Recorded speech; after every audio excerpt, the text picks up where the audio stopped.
राजकीय पक्षांना सुद्धा आणि उद्योगपतींना सुद्धा की एकदा इलेक्शन मध्ये यानं एवढे पैसे पोचवले की पुढली 5 वर्ष माझं लायसन्स माझं परमिट त्याला धक्का लागत नाही। पण सगळ्यात चिंताजनक गोष्ट ती नाहीच आहे। मतदान करण्यासाठी पैसा घेणं याच्यामध्ये आपल्या मतदाराला लाज वाटत नाही। ही सगळी हाऊसेस इतकी मोठी आहेत ना, त्यांच्या मनाने भाजप काहीच नाही। एकट्या मुकेश अंबानीच्या नावावर हजारो कोटींचे ऍसेट आहेत। तितके ऍसेट तर सगळे भाजपचे पक्ष म्हणून त्यांच्या नावावर नसतील। काल खरग्यांचं कुठेतरी भाषण आहे की या देशाची लोकशाही आणि या देशाची राज्यघटना यांच्या दृष्टीने शेवटची निवडणूक आहे। आता हे बकवास आहे, कोणालाही कळेल।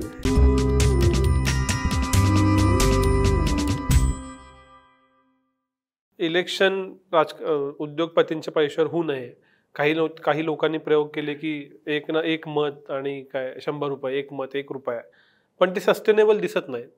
मग अशा वेळेला समजा कॉर्पोरेशन्सचा प्रभाव निवडणुकांवर नको असेल तर भारतापुढे दिशा काय? याला 3 उत्तर आहेत। एक राजकीय पक्षांची जी स्थिर एस्टॅब्लिशमेंट आहे त्याच्यासाठी व्यवस्था करावीच लागेल। तुम्हाला राजकीय पक्ष असल्याशिवाय आणि स्थिर असल्याशिवाय लोकशाही चालवता येणार नाही। दुसरा भाग निवडणुकीचा खर्च, तिथे नक्कीच काहीतरी करता येईल, पण इस हमाम में सब नंगे आहे म्हणून ते कोणी करत नाही की सगळा निवडणुकीचा खर्च सरकारने करायचा। असं अनेक देशामध्ये हे मॉडेल वापरलं जातं,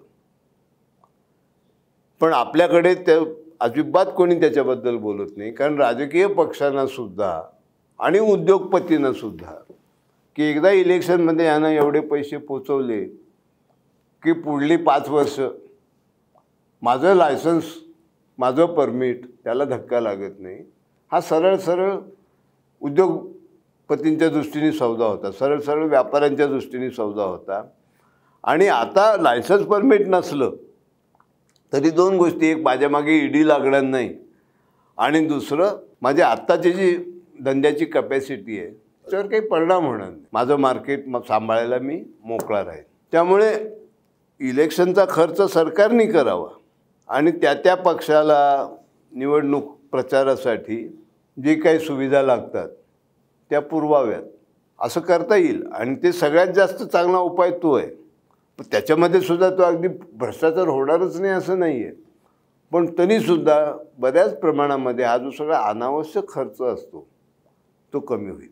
त्यामुळे पण त्याला राजकीय पक्ष मान्य नाही करणार आणि हे विषय ते सगळे घटना दुरुस्तीचे आहेत। त्यामुळे कुठल्या तरी पक्षाला 2/3 किंवा कुठल्या तरी आघाडीला 2/3 बहुमत मिळाल्यानंतर हे करता येईल। आता आमचे नरेंद्रभाई म्हणतायत तसं त्यांना जर 400 पार केले त्यांनी, तर त्यांच्यासमोर ही मांडणी की जसं एक देश आणि एक इलेक्शन हे जसं तुम्ही म्हणताय, थोडासा विरोध पत्करून म्हणताय, तसं स्ट्रीमलाइनिंग सुसूत्रीकरण करा निवडणुकीच्या खर्चाचं, अशी मागणी त्यांच्याकडे आपण करू शकतो। पण सगळ्यात चिंताजनक गोष्ट ती नाहीच आहे। मतदान करण्यासाठी पैसा घेणं याच्यामध्ये आपल्या मतदाराला लाज वाटत नाही, देणाऱ्यालाही वाटत नाही आणि घेणाऱ्यालाही वाटत नाही। आणि हे आकडे फुगत चाललेले आहेत। पण गेल्या लोकसभा निवडणुकीत काही मतदारसंघात 10,000 रुपये मताला दिलेले आहेत। हा सगळा जो दडवलेला पैसा असतो, प्रत्येक निवडणुकीनंतर चलन फुगवटा वाढतो कसा, याचं कारणच आहे की इतका बेहिशेबी पैसा निरनिराळ्या प्रकारे। पण जोपर्यंत भारतीय मतदार, मेजॉरिटी भारतीय मतदार आपलं मत विकायला तयार आहे तोपर्यंत त्याच्यावर उपाय नाही आणि ते विकत घ्यायला तयार आहे। आपण बघतो ना, एक आघाडी घोषणा करते की आम्ही तुम्हाला वर्षाला 6,000 रुपये देऊ आणि दुसरी आघाडी घोषणा करते की आम्ही 12,000 रुपये देऊ। हे सुद्धा एका वर्षाचे पैसे मतदानाच्या वेळेला लोक घेऊन मोकळे होतात। आणि फार मोठी चिंताजनक गोष्ट आहे की आपल्या लोकशाहीसाठी, स्वातंत्र्यासाठी रक्त सांडले लोकांनी, त्याग केलेला आहे, पण लोकशाहीसाठी कोणी त्याग वगैरे केलेलाच नाही. उलट लोकशाहीमध्ये प्रथमच माझ्याकडे काहीतरी मूल्यवान गोष्ट आहे, म्हणजे पैशातलं मूल्य झालं, माझं मत. तर जास्त जर भाव देईल त्याला विकायला मी तयार आहे. असं जर असेल तर सध्या जे चाललंय राजकीय पक्षांच्या आणि सगळ्यांच्याच सोयीचं आहे, लोकशाहीला घातक आहे. त्यामुळे मतदाराचं प्रबोधन करणं की मी पैसे नाही घेणार, तर त्याच्यावर हे असतं की आपणहून देतात, आम्ही मागायला थोडे जातो, उलट घरी येऊन देतात. आणि ते सगळ्या मोठ्या पक्षांचं नेटवर्क पूर्णपणे सज्ज असतं. मग त्याच्यातनं आपल्याला असं मी दरवेळेला पैसेच देतात असं नाही, वस्तू देतात. तामिळनाडूमध्ये टी व्ही द्यायची पद्धत बरोबर. मग काय टी व्ही कंपनी खुश, मतदारही खुश, मतं मिळाली म्हणून राजकीय पक्षही खुश. पण मी पुण्यात कॉर्पोरेशन इलेक्शनमध्ये की माझ्याकडनं प्रेशर कुकरची झाकणं घेऊन जा आणि मी निवडून आलो तर खालचा भाग मिळेल, असे व्यवहार पुण्यामध्ये झालेले आहेत. मी तुम्हाला मतदारसंघसुद्धा सांगू शकतो. पण पुणे एकट्या दुकट्याचे उणंदुडं आपल्याला काढायचं नाही. हा संबंध सिस्टीमला लागलेली ही जी कीड आहे आणि याच्यात सगळे सामील आहेत. साधा प्रश्न असा विचारतो मी की 18 साली पहिल्यांदा हे इलेक्टोरल बॉन्ड्सवरला चॅलेंज देणारी, आव्हान देणारी याचिका 18 साली पहिल्यांदा दाखल झाली, जनहित याचिका. 17 साली बॉन्ड आले आणि त्याच वेळेला कोणीतरी जागरूक माणूस उठला आणि त्यांनी ती दाखल केली. सुप्रीम कोर्टाने ती 22 साली चर्चेला काढली. का बा तुम्हाला नाही वाटलं की हे महत्त्वाचं आहे? इथे व्यक्तींचा प्रश्न नाही आहे, ती इन्स्टिट्यूट, ती आस्थापना, ती देशाच्या लोकशाहीचा विचार करून काम करते का? पण ते PIL बरेचसे प्रतिकात्मक असतात म्हणूनही बाजूला पडलं असेल, किरकोळ कारणासाठी असतात, किंवा राजकीय दबावामुळे बाजूला पडला असेल की आत्ता घेऊ नका, आधी बॉन्ड आम्हाला विकत मिळू द्यात, आमच्यापर्यंत येऊ द्यात, मग चौकशी करू याची. 22 साली ती एकदाची पटलावर आली कोर्टाच्या. 23 सालच्या शेवटी त्याच्या आता निर्णय देणार असं सगळं जाहीर केलं. मग एकदाचा आता निवडणुकीच्या तोंडावर निकाल आला. मग स्टेट बँकेने हात वर केले की आमच्याच्यानी होणार नाही, ही 44,000 प्रकरणं आहेत. मग काही शोधपत्रकार निघाले, ते म्हणले खरी प्रकरणं तुम्ही लक्ष घालावं अशी 1/3 आहेत, 14-15,000 आहेत. मग कोर्टाने दम दिला.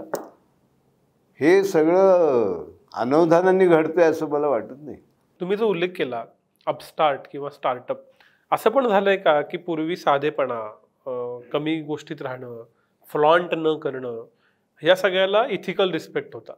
आता मात्र गेल्या 30 वर्षात हां ठीक आहे, मी व्यवसाय करतो, मी पैसे मिळवतो आणि मी त्या पक्षांना पैसे डोनेट करतो, हेच जर का इथिकली मान्य झालं असेल पर्सनल पातळीवरून सामाजिक पातळीवरती, तर मग याच्यात कोणालाच काही प्रॉब्लेम वाटत नाही. हा समाज बदलल्यामुळे झालेला बदल आहे. त्याच्यात 2 गोष्टी आहेत. सुखाने जगावं असं वाटणं हे काही गैर नाही, पण सुखाची व्याख्या काय अशी व्याख्या करणारे कोणी राहिलेलं नाही. म्हणजे दुसरं स्ट्रोक सांगतात. म्हणजे उदाहरणार्थ वाहन ही शहरात आवश्यक वस्तू आहे, तर कुठलं वाहन घ्यावं आणि त्याच्यावर किती खर्च करावा याची चर्चा होऊ शकते. पण जे एका टोकाची माणसं म्हणतात वाहनाची गरजच काय, सायकलवरनं फिरा. मग तसं पाहायला गेलं तर मग सायकलची तरी काय गरज आहे? त्यामुळे सुखाची व्याख्या ठरवणारे लोक किंवा साधेपणाची व्याख्या ठरवणारे लोक यांनी माणसांची कम्फर्ट लेवल पार निघूनच जाणार नाही अशा व्याख्या केल्या तर लोक ऐकतील. लोकांना सुद्धा कळतं की आपण मार्केटला बळी पडतोय म्हणून. ह्या विषयाला नैतिक म्हणावं का काय म्हणावं मला कळत नाही. पण सुख म्हणजे काय, फायदा म्हणजे काय, साहचर्य म्हणजे काय, सहनिवास म्हणजे काय, ह्याच्या व्याख्या ठरवणंच बंद झाले. आणि दुसरीकडे आपण असं पाहिलं की एका वर्गाच्या हातात इतक्या झपाट्याने पैसा येत चालला आहे, त्याला वेळ कुठे? त्यासाठी त्याच्या सगळ्या भुका एकदम जागा झाल्यासारख्या होतात. आणि मग उधळपट्टी सुरू होते. तिथं पूर्णतच त्याला थांबवायला तुम्ही सांगू शकत नाही.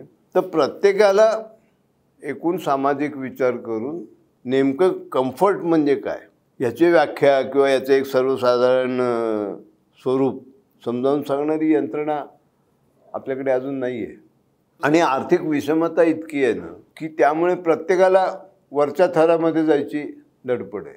मग त्याच्याकरता हे सगळं माणसं करत राहतात. शेवटाकडे जायच्या आधीचा पेनल्टीमेट प्रश्न, ह्या पद्धतीमुळं फंडिंगची एक सेंट्रलाइज सिस्टीम उभी राहिली का, की मोठे उद्योगपती पक्षांना रक्कम देतील, त्यातनं सगळा खर्च चालेल, तुम्ही खालच्या लेवलला करप्शन फ्री राहा, तुमच्या खर्चाची व्यवस्था आम्ही करतोय, त्यामुळे मग जनतेला होणारा इफेक्टिव्ह त्रास कमी, पण राजकीय व्यवस्थापन चालू आहे आणि त्याच्यामुळं मग हे अधिक मान्य होत जाईल का? मी याला 2 उपाय सुचवीन की हे जे फंडिंग आहे ना हे त्या उद्योगपतींनी पक्षांना त्यांची आस्थापना चालवण्यासाठी द्यावं, की हा पक्ष महत्त्वाचा आहे, हा टिकला पाहिजे, त्या पक्षाची धोरणं आणि विचार तो जेव्हा सत्तेत होता तेव्हाही आणि नंतरही मला पटतात, हा पक्ष जगवण्यासाठी मी हे पैसे देतो. इलेक्शनसाठी निवडणुकीसाठी सरकारने एक वेगळा टॅक्स बसवावा आणि तो सरसकट सगळ्यांना लागू करावा आणि त्या टॅक्समधनं सरकारने इलेक्शनचे खर्च ताब्यात घ्यावा. नाहीतरी आता 2.5 महिने जवळपास इलेक्शन कमिशनर आणि इलेक्शन कमिशन यांचंच सरकार असतं देशामध्ये, तर त्यांनी निव्वळ खरे खोटे काय म्हणायचं आचारसंहिता भंग केल्याचे जे गुन्हे दाखल केले जातात त्या भानगडीत न पडता, तर तिथे एकच प्रश्न निर्माण होईल की आपल्याकडे प्रमुख पक्ष म्हणजे फक्त 55 का 60 आहेत आणि मान्यता नसलेले पक्ष सगळे एकत्र केले तर 1001 आहेत. म्हणजे रजिस्टर्ड पार्टीज आणि रिकग्नाइज पार्टीज. रिकग्नाइज पार्टीज आपल्या मर्यादित आहेत, तर निदान रिकग्नाइज पार्टीचा खर्च निवडणुकीचा म्हणजे त्यांना निवडणुकीला लागेल तेवढं इन्फ्रास्ट्रक्चर आणि त्यांना मिरवणूक काढायची असेल तर त्यावेळेला रस्ते मोकळे करून देणं, हे सगळं सरकारने ताब्यात घेतलं तरच तरुणोपाय आहे. आणि वेगळा टॅक्स बसवानं, पण राजकीय पक्ष टिकून राहण्यासाठीचं खर्च सरकारने करू नये. आणि मला राहून असं म्हणजे पुन्हा एकदा मी ते मांडतो की आपण ज्या वेळेला राजकारणातल्या भ्रष्टाचाराचा विचार करतो आणि निवडणूक खर्चाचा विचार करतो तर आपण फक्त दृश्य भाग बघतो. हा जो अदृश्य भाग आहे, cost of establishment, real cost of establishment of A political party, तो नाही करत. मग त्याच्यासाठी मतदारांचं प्रबोधन करत राहणं हा हिंदू संघटनासारखा न संपणारा विषय. तसं हिंदू संघटन कधीच 100% व्हायचं नाही आहे. त्यामुळे त्या मंडळींना पिढ्यानपिढ्या चालणारं काम त्यांनी करायला घेतलं आहे. तसं मतदारांचं प्रबोधन आहे. तर तिथे काही भाग कायद्याचा वापर करून आणि त्याच वेळेला प्रबोधन करून पैसा लागणार राजकारणासाठी हे निर्विवाद आहे आणि तोच जास्तीत जास्त न्याय्य पद्धतीने गोळा झाला पाहिजे आणि त्यांना ऑडिट बसवा, हे सगळं करता येईल. शेवटच्या प्रश्नाचा आधीचा अजून एक प्रश्न की याच्या उलट हे इलेक्टोरल बॉन्ड जाहीर झाल्यामुळं भाजपला फायदाच झालाय का, की एकतर अंबानी अदानी नाव नाही, जी नावं घेऊन विरोधी पक्ष टीका करत होते आणि सगळेच जर का त्याच्यात आहेत 19-20 पण प्रत्येकानंच ते घेतले, तर मग या मुद्द्यावर कशाला या पक्षाला धरा. मग ही ज्याच्यावरनं विरोधी विचारांची लोक आणि विरोधक असं म्हणतात की बघा हे भाजपचं आहे, ते प्रत्यक्षात भाजपला फायद्याचं ठरायची शक्यता आहे का?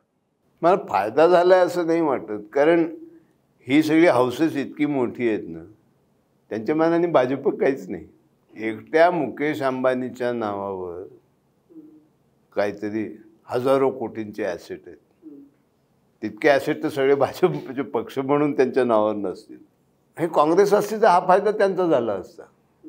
त्यामुळे याला तसा निर्णायक राजकीय काही याच्यामध्ये असं मला वाटत नाही. मला असं वाटतं की ही सगळी जी 5-10-12 इंडस्ट्रियल हाऊसेस आहेत ना देशातली, ही इतकी जुनी आहेत आणि ती त्यांच्या मार्केटमध्ये म्हणजे कुठलंही सरकार येवो, ऑटोमोबाईलमध्ये बजाज राहणार म्हणजे राहणार, 2 व्हीलरमध्ये बजाजचा प्रेझेन्स राहणार म्हणजे राहणार, कायनेटिकचा प्रेझेन्स राहणार म्हणजे राहणार. त्यामुळे त्यांना नाही ह्याच्यात काही इंटरेस्ट.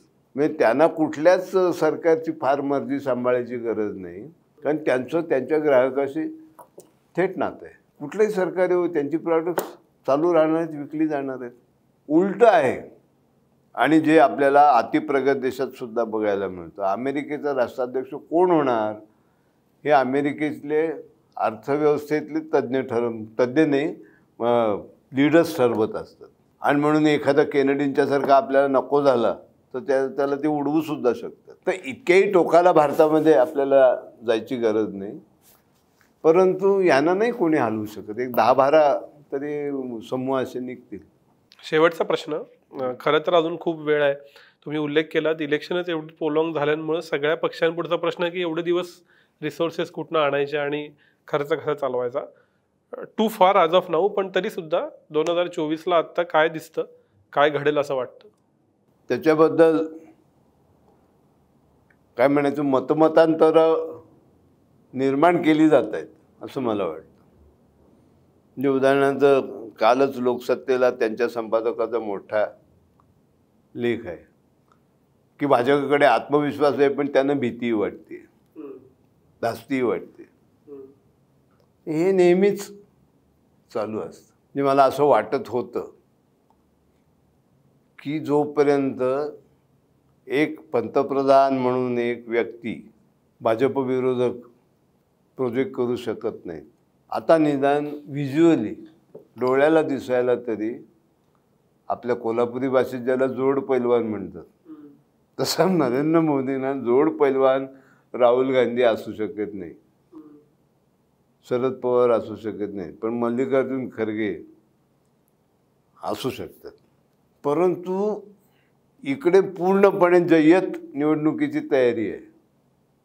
कार्यकर्त्यांच्या फौजा सज्ज आहेत. इकडे अजून त्यांच्या आघाड्या व्हायच्या आहेत, त्यांच्या चर्चा चालू आहेत, त्यांच्या सभांना गर्दी जमत नाही आहे. मग भाजपला धास्ती वाटायचं कारण नाही. आणि म्हणून ही जी आता एकनाथ शिंदे गट आणि अजित पवार गट प्रत्यक्ष ज्या वेळेला बसून चर्चा करायची वेळ आली त्यावेळेला त्यांची काय संभावना केली. बरं, आता यांनी मागचे दौर कापून टाकलेले आहेत. निदान ह्या निवडणुकीत तरी यांना उलट फिरणं शक्य नाही. पण मला सगळ्यात धोका असा वाटतो, म्हणजे मला जे वाटत होतं की भाजप आणि NDA परत येतील, पण ज्याला म्हणजे थोडं सूज उतरलेली असेल. पण ते सगळं त्यांनी हे 3-4 जे पावलं उचलली ना, एक ते नारी शक्ती विधेयक आणलं, म्हणजे संसदेचं खास अधिवेशनामध्ये त्यांनी विरोधकांची बोलतीच बंद केली. दुसरे रामलल्ला प्रकरण आणलं. ते रामलल्ला प्रकरण झालं त्यावेळेस मी म्हटलं तर रामनवमीच्या आसपास निवडणुका सुरू होतील म्हणून. तर यंदा हिंदू मतदारात तर प्रचार रामच करणार आहे, या कोणी तोंड उघडायची सुद्धा गरज नाही. आणि तिथे आता ती चूक दुरुस्त करतायत की आपणही देवळाबिवळात गेलं पाहिजे. पण यांनी जायचं होतं ना अयोध्येला. तर त्यामुळे भाजपनी एकीकडे काय केलेलं आहे, सांस्कृतिक आघाडी बळकट करून हिंदू मत पक्क केलेलं आहे. दुसरं, निम्म्या मतदार स्त्रिया. इंदिरा गांधींच्या वेळेला हा मोठा फॅक्टर होता की स्त्रिया बाईंना मतदान करतच होत्या. आणि ती चूक हे लोक जाणीवपूर्वक दुरुस्त करत आहेत. महिला राष्ट्रपती केली, त्याच्यात पुन्हा आदिवासी महिला, या साध्या गोष्टी नाही आहेत, ही प्रतीक आहेत. त्यामुळे स्त्रियांचा मतदार कोणीकडे होईल, फार मोठ्या प्रमाणावर भाजपच्याकडे होईल असं वाटतं. पण 400 पार करतील की नाही, करू नये त्यांनी, अशी माझी मनोमन इच्छा आहे. पण त्यांनी राज्यघटनेला हात लावू नये. त्यांना 400 पार व्हावं आहे ते त्यांना घटनेशी काहीतरी छेडछाड करायची. तिसरा जो त्यांनी पुरोगामी पाऊल उचललं, ट्रिपल तलाकचं, तिथे झाला तर त्यांचा फायदाच होणार आहे. म्हणजे सेक्युलर जो मुसलमान होता तो निदान काँग्रेसला मत देणार नाही किंवा न्यूट्रल राहील. कट्टर मुसलमानाचं मत भाजपला कधी मिळणारच नव्हतं. त्यामुळे एकीकडे हिंदू मताचं कन्सॉलिडेशन, हिंदू मतामध्ये महिलांच्या मतांचं कन्सॉलिडेशन. आता ह्याच्या संबंध जाहिराती आल्या आहेत, त्याच्यामध्ये युवक प्रधान जाहिराती आहेत सगळ्या मतदानासंबंधी. त्यामुळे महिला आणि युवक आणि ओव्हरऑल हिंदू, हे नॅशनल जे गणित आहे त्या गणिताला हे धक्का कसा लावणार मला कळत नाही. त्यामुळे भाजपची सूज उतरावी, उन्माद उतरावा अशी माझी किती इच्छा असली तरी तशी चिन्ह दिसत नाही आहेत, कारण त्या पद्धतीने प्रचार चालू नाही आहे. म्हणजे त्या मोदी आणि भाजपच्या विरोधातला प्रचार तसा नाही आहे चालू. अजून त्यांना प्रचाराला मुद्देच नाही आहेत. म्हणजे काल खरग्यांचं कुठेतरी भाषण आहे की या देशाची लोकशाही आणि या देशाची राज्यघटना यांच्या दृष्टीने शेवटची निवडणूक आहे. आता हे बकवास आहे, कोणालाही कळेल. किंबहुना लोकशाही आणि राज्यघटना हे मुद्देच नाही आहेत ना लोकांच्या समोर. लोकांना माहिती आहे की आरोप होत राहतात एकमेकावर. त्यामुळे फार बदल होईल असं वाटत नाही आहे, स्पष्ट सांगायचं झालं. सर, तुमचे खूप खूप आभार. इलेक्टोरल बॉन्ड, त्यातले सगळे एकमेकांच्यातले घटक, सामाजिक राजकीय परिणाम आणि शिवाय राजकारण याच्याविषयी आपण चर्चा केली. जसं राजकारण पुढे जाईल तसं परत भेटू, पण आज इथंच थांबू. धन्यवाद.